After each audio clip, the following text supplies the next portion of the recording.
I think we need some space. Imagine hearing those words, just weeks before your wedding day. My name is Jason Adler. I'm 32 years old, and I work as a project manager for North Peak Engineering in Denver, Colorado. When Emily spoke those words across our kitchen table that Tuesday morning, something cold settled in my chest. Not heartbreak, something sharper. We had been engaged for 8 months. The wedding was scheduled for October 15th, just 12 weeks away. Emily had spent the previous weekend picking out centerpieces and arguing with the florist about white roses versus cream. She had called me 3 times at work to discuss napkin colors. Now, she needed space? What was she hiding? Stay tuned to Jake's Revenge to find out. How much space? I asked. She twisted her engagement ring. A few weeks, maybe a month. I just need to think. I watched her pack a suitcase that evening. She folded her clothes with the same careful precision she used for everything else. Emily was a marketing coordinator at Ravens Park Ventures. Organized to a fault, never spontaneous. The request for space felt calculated. Where will you stay? I asked. My sister's place. Katie lived in Boulder, 40 minutes north. Emily had always been close to her. I helped her carry the suitcase to her car, a silver Honda Civic she had owned since college. She kissed my cheek before getting in. This is not about us ending, she said. I just need clarity. I stood in our driveway and watched her taillights disappear around the corner. The house felt different when I walked back inside, quieter. I sat at the kitchen table where she had delivered her news and tried to make sense of it. Emily was not the type to have doubts. She planned everything months in advance. She had already booked our honeymoon flight to Greece. 3 days passed without contact. No calls, no texts. I sent her one message asking if she was okay. She responded with a thumbs up emoji, nothing else. On Friday, I ran into her friend Jessica at the grocery store. Jessica worked with Emily at Ravens Park Ventures. She seemed surprised to see me. How are you holding up? She asked. Fine. Why? Jessica looked uncomfortable. Emily mentioned you two were taking time apart. She told people at work. Just a few of us. She seemed really stressed about it. I bought my groceries and drove home. Emily had announced our break to her coworkers before the week was even over. That felt like more than needing clarity. But the truth was far darker. Keep watching Jake's Revenge for the shocking reveal. Emily and I had met 3 years earlier at a coffee shop near downtown Denver. She was reading a book about digital marketing strategies. I was reviewing blueprints for a bridge project. She noticed my drawings and asked if I was an architect. I told her I was an engineer. She smiled and said she always mixed up the two. Our relationship developed slowly. Emily was cautious with trust, careful with her heart. She had been hurt before by a boyfriend named Brian who had cheated on her during college. Brian was her first serious relationship, the one that taught her that people could lie while looking you in the eye. She mentioned him occasionally, usually when explaining why she preferred honesty over surprise. I appreciated her directness. Emily never played games or sent mixed signals. When she was ready to move in together, she said so. When she wanted to get engaged, she brought it up during dinner at our favorite restaurant. I proposed 2 weeks later with a ring I had been carrying in my jacket pocket for a month. We bought a house in Lakewood, a modest 3-bedroom ranch with a backyard and a 2-car garage. Emily turned the spare bedroom into our office. She worked from home twice a week and used the space to manage her social media campaigns and client presentations. I handled the mortgage payments. She managed the utilities and groceries. We split everything else down the middle. Emily was methodical about wedding planning. She created spreadsheets for vendors, guest lists, and budgets. She scheduled tastings and venue tours with military precision. I mostly followed her lead. She had strong opinions about flowers and music. I cared more about the food in the bar. Her family liked me. Her parents, Robert and Susan, lived in Fort Collins and visited every few months. Robert worked in insurance. Susan taught elementary school. They were practical people who appreciated that I had a steady job and treated their daughter well. Emily's sister, Katie, was more skeptical, but she warmed up after I helped her move apartments last spring. My own parents had died in a car accident when I was 24. Emily never met them, but she understood that their absence made our wedding more complicated for me. She offered to keep the ceremony small. I told her to invite whoever she wanted. Her happiness mattered more than my comfort. The week before Emily asked for space, she had been unusually quiet. She came home from work and went straight to her office. She skipped our usual Wednesday night dinner routine and ordered takeout instead. When I asked if something was bothering her, she said she was just tired from a difficult client. I believed her then. The realization came through social media of all places. Marcus, a mutual friend from college, sent me a private message on a Thursday afternoon, 2 weeks into Emily's break. The message contained 3 photos with a simple caption, "Thought you should see this." The first photo showed Emily at a restaurant I did not recognize. She was sitting across from a man with dark hair and a familiar smile. Brian, her college ex-boyfriend, the one who had cheated on her, the one she used as a cautionary tale about trust. The second photo showed them walking together on what looked like a hiking trail. Emily was wearing the blue jacket I had bought her for Christmas. Brian had his arm around her shoulders. The third photo was taken at a distance, but the subjects were clear. Emily and Brian kissing outside what appeared to be a cabin. Trees surrounded them. Mountains rose in the background. The timestamp on the photo showed it was taken 3 days earlier. Marcus had included a note, "My cousin saw them at the Pine Creek Lodge near Vail. She recognized Emily from your engagement party." I am sorry, man. I stared at the photos for a long time. The restaurant, the hike, the cabin.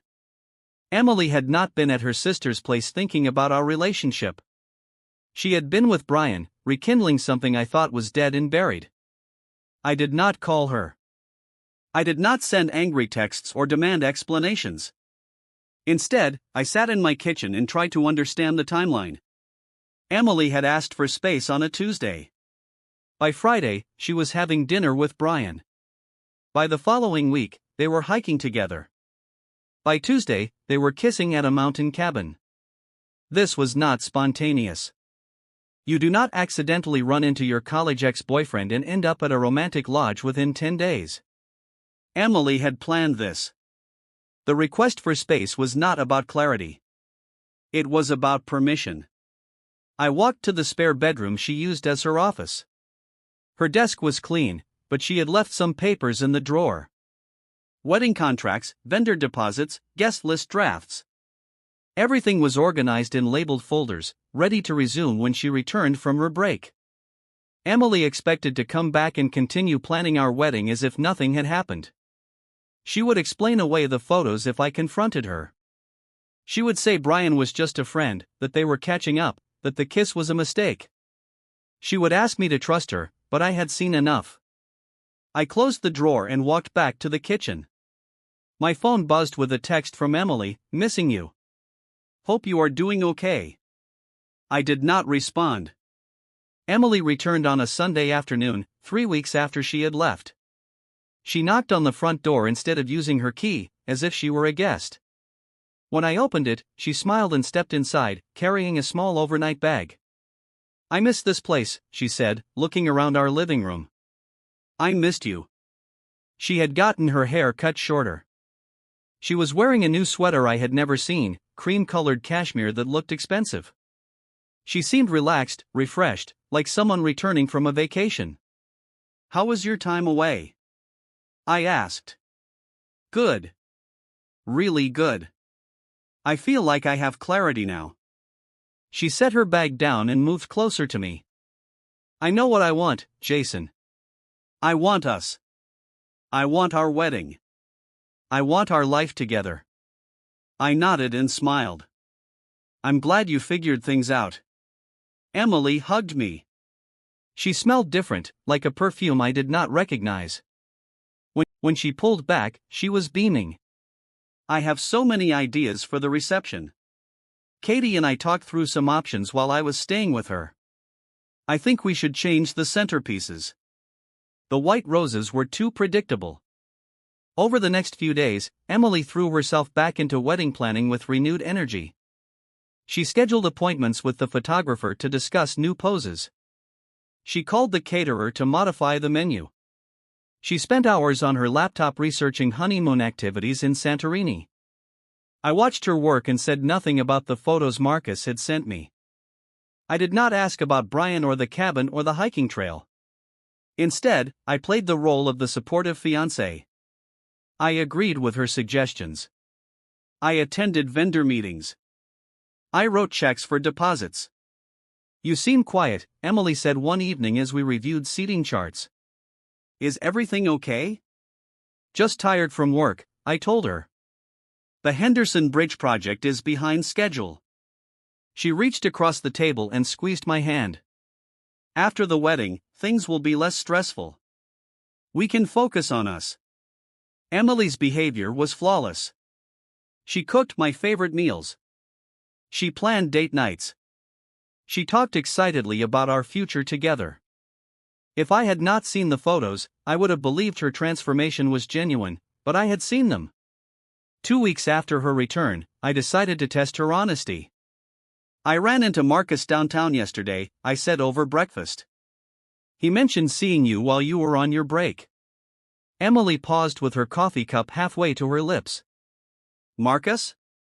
Where did he see me? He didn't say exactly. Just mentioned running into you somewhere. She set the cup down carefully. That's strange. I don't remember seeing Marcus anywhere. Maybe he's thinking of someone else. Maybe. Emily continued eating her cereal as if the conversation had never happened. But I noticed she checked her phone more frequently for the rest of the morning. She also spent an hour in her office with the door closed, making what sounded like a quiet phone call. That afternoon, I received a friend request on social media from Brian Walsh. His profile showed he lived in Boulder now, working as a sales manager for an outdoor equipment company. His recent photos included several hiking trips around Colorado. None showed Emily, but the locations matched what I had seen in Marcus's pictures. I accepted the friend request. Within an hour, Brian had sent me a message. Hey, Jason. Emily mentioned you two are engaged. Congratulations. I hope we can all be friends. No hard feelings about the past. Emily had told Brian about our engagement. She had also apparently told him that I knew about their recent contact. Brian was reaching out to gauge my reaction, to see if Emily had been honest with me about their reunion. I replied, thanks. Emily is lucky to have supportive friends like you. Brian never responded. The full scope of Emily's deception revealed itself gradually over the following weeks. I started paying attention to details I had previously ignored. Emily's new clothes, her changed hair, her unfamiliar perfume. She had not acquired these things while staying with her sister Katie. She had bought them for someone else. For Brian. I also noticed her phone habits. Emily had always been casual about her device, leaving it on counters and tables without concern. Now she kept it with her constantly. She took it to the bathroom. She slept with it on her nightstand, screen down. When it buzzed with notifications, she would check it immediately and then delete whatever she had read.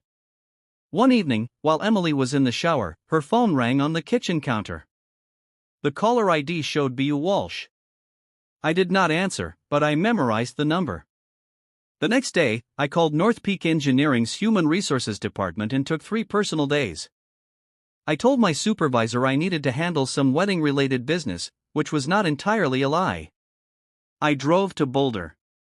Brian Walsh worked at Summit Gear, an outdoor equipment store near the University of Colorado campus. I parked across the street and waited until I saw him leave for lunch. He was tall, athletic, with the confident posture of someone who spent his weekends rock climbing and mountain biking. I could see why Emily had been attracted to him in college. I followed him to a sandwich shop called Mountain High Deli. He ordered a turkey club and sat alone at a corner table, scrolling through his phone. I ordered coffee and took a seat where I could observe him without being noticed. Brian's phone buzzed constantly. Each time, he would smile before reading the message. At one point, he typed a long response, pausing frequently as if choosing his words carefully. When he finished, he laughed quietly to himself. I recognized the behavior. Brian was texting with someone he cared about, someone who made him happy, someone who was probably at work in Denver, unable to talk freely, but eager to maintain contact. After Brian returned to Summit Gear, I drove to Katie's apartment complex in North Boulder. Emily's sister lived in a modern building with covered parking and a pool. I walked around the complex for 30 minutes, looking for Emily's Honda Civic. I found it in a visitor space near the building's entrance. Except Emily was not staying with Katie. I knew this because I had called Katie's office that morning, pretending to be a delivery driver. Katie worked as a physical therapist at Boulder Community Health. The receptionist confirmed she was seeing patients all week and had no scheduled time off. If Emily was really staying with her sister, Katie would have arranged some time to help her through a relationship crisis. Sisters don't ignore each other during emergencies. Emily's car was parked at Katie's building, but Emily was not living there. She was using the apartment complex as a staging area, a place to park her car while she spent her days and nights elsewhere, with Brian. I sat in my truck and tried to calculate how long this had been planned. Emily's request for space had not been impulsive. She had reconnected with Brian weeks or months earlier. They had arranged to meet to test whether their old relationship could be revived. Emily had asked for a break, not because she was confused about our future, but because she wanted to explore an alternative. She was keeping me as a backup plan. I returned to Denver and began documenting everything. Emily's changed behavior, her new clothes, her secretive phone calls, Brian's social media activity, his work schedule, his attempts to contact me, the timeline of her break request, the photos Marcus had sent, and the evidence that she was not actually staying with Katie. I also started making financial preparations. Our wedding was expensive. We had deposits with 12 different vendors, totaling nearly $15,000. The reception venue required final payment 30 days before the event. The photographer wanted her fee 2 weeks in advance. Emily had been managing most of these arrangements, but the money was coming from our joint savings account. I opened a new checking account at a different bank and began transferring funds. Not theft, just protection. If Emily was planning to leave me for Brian, I wanted to limit the financial damage. I also contacted a lawyer. Daniel Morrison worked for a small firm that specialized in family law. He had handled a co-worker's divorce 2 years earlier and came highly recommended for his discretion and thoroughness. "You are not married yet," Daniel explained during our consultation. That simplifies things legally but complicates them emotionally. "Do you want to confront her, or do you want to gather more evidence first?" "More evidence," I said. "I want to be sure." Daniel referred me to a private investigator named Patricia Reynolds. Patricia was a former police detective who now specialized in infidelity cases. She was professional, methodical, and expensive. "Most people think they want proof," Patricia told me during our first meeting. "But what they really want is closure. Proof just makes the closure more painful." "I want proof." Patricia's investigation lasted 1 week. She followed Emily during her supposed work-from-home days and documented where she actually went. She photographed Emily and Brian together at restaurants, parks, and shopping centers around Boulder. She tracked them to the Pine Creek Lodge, the same cabin Marcus' cousin had spotted them at weeks earlier. The most damaging evidence was a video Patricia captured outside Brian's apartment on a Thursday evening, Emily arriving with an overnight bag, Emily kissing Brian in the parking lot, Emily staying until the following morning. "Your fiancée has been living a double life," Patricia said when she presented her report. She splits her time between her sister's apartment complex, where she parks her car, and her ex-boyfriend's place, where she actually sleeps. "She has been doing this for almost the entire duration of your break." The report included receipts Brian had paid for during their time together. Restaurants, hotels, gas stations, a jewelry store in Vail where he had purchased something for $347. Emily was not wearing any new jewelry, which meant she was hiding it from me. Patricia also discovered that Brian had quit his job at Summit Gear the previous week. He was planning to relocate to Denver, where Emily had apparently helped him secure interviews with 3 different companies. They are planning a future together, Patricia said. The question is whether they intend to wait until after your wedding to make it official. I paid Patricia's fee and thanked her for her thoroughness. That evening, Emily came home excited about a new detail she had arranged for our reception. I booked a string quartet for the cocktail hour, she announced. They specialize in modern arrangements of classic songs. It will be perfect. I smiled and told her it sounded wonderful. The rehearsal dinner was scheduled for Friday evening, October 14th, at Ravensbrook Studios, a private event space in downtown Denver. Emily had invited 43 people, both sets of parents, her sister Katie, my closest friends, key family members, and several wedding party members. I had a different plan. 2 days before the dinner, I contacted everyone on the guest list and explained there had been a change of venue. Family emergency, I said. We were moving the event to the community room at Sundale Financial, where my friend Lucas worked as a branch manager. More intimate setting, I explained. Emily was handling vendor coordination and would meet everyone there. Emily knew nothing about the change. Friday evening, I arrived at Sundale Financial 30 minutes early. Lucas had helped me set up a projector and screen. I had prepared a short presentation, 15 minutes of carefully edited footage Patricia Reynolds had captured during her investigation. The guests arrived, confused but willing to adapt. Emily's parents, Robert and Susan. Katie, looking skeptical as always. My college friends, Marcus, Tyler, and Kevin. Emily's co-workers from Ravens Park Ventures. Everyone Emily cared about, gathered in one room. Emily arrived 20 minutes late, flustered and apologetic. I went to Ravensbrook Studios first, she said, looking around the unfamiliar room. No one told me we had changed venues. I handled the communications, I said. I wanted tonight to be special. Emily smiled and hugged me. She was wearing the blue dress we had picked out together for the rehearsal dinner. She looked beautiful and happy, ready to celebrate our future together. Before we start dinner, I announced to the room, I want to share something with everyone. A little presentation about Emily and our relationship. I dimmed the lights and started the projector. The first image showed Emily and Brian at a restaurant. The second showed them hiking together. The third captured them outside the Pine Creek Lodge, kissing passionately while Emily wore the Christmas jacket I had bought her.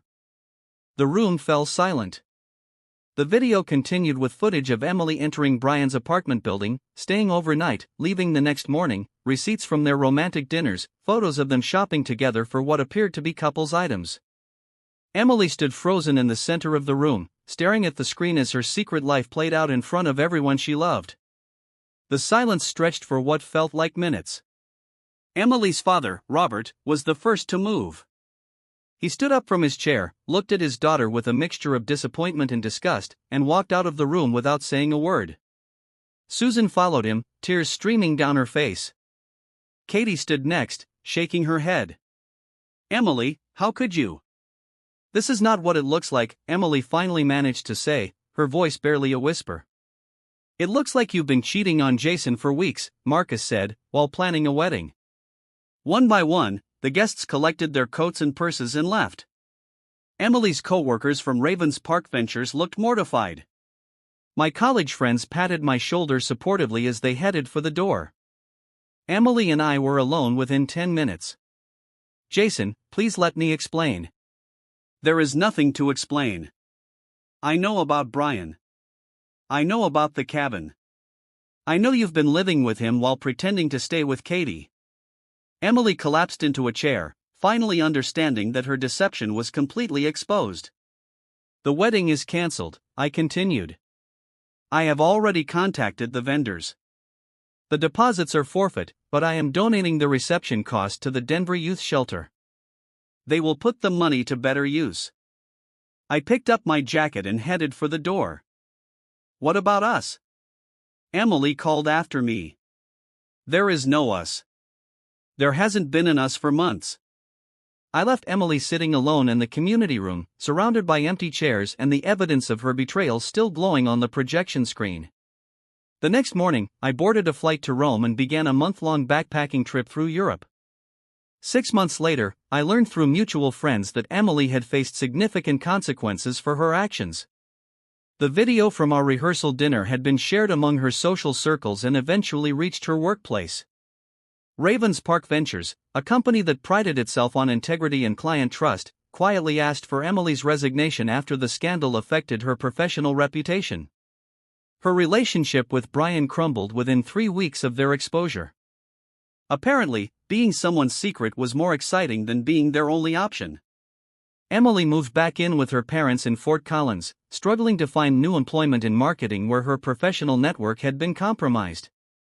Her sister Katie, who had unknowingly been used as cover for the deception, cut off contact for several months before eventually agreeing to limited family interactions. Brian, meanwhile, lost the Denver job opportunity Emily had helped arrange for him. When his potential employers learned about his role in breaking up an engagement, they decided he was not the kind of person they wanted representing their company. He remained in Boulder, working part-time at various outdoor gear shops. His dreams of career advancement derailed by his poor choices. I returned from Europe, refreshed and clear-headed. I purchased a small cafe in Lakewood called the Morning Brew, fulfilling a dream I had harbored since college. The business thrived, supported by a community that appreciated authentic coffee and genuine conversation. I never ran into Emily again, though I heard she occasionally drove past the cafe, but never stopped in. Sometimes the best revenge is not seeking revenge at all, but simply choosing to build something better than what you left behind. Thanks for watching Jake's Revenge. Don't forget to like, subscribe, and hit that notification bell for more stories of truth and triumph.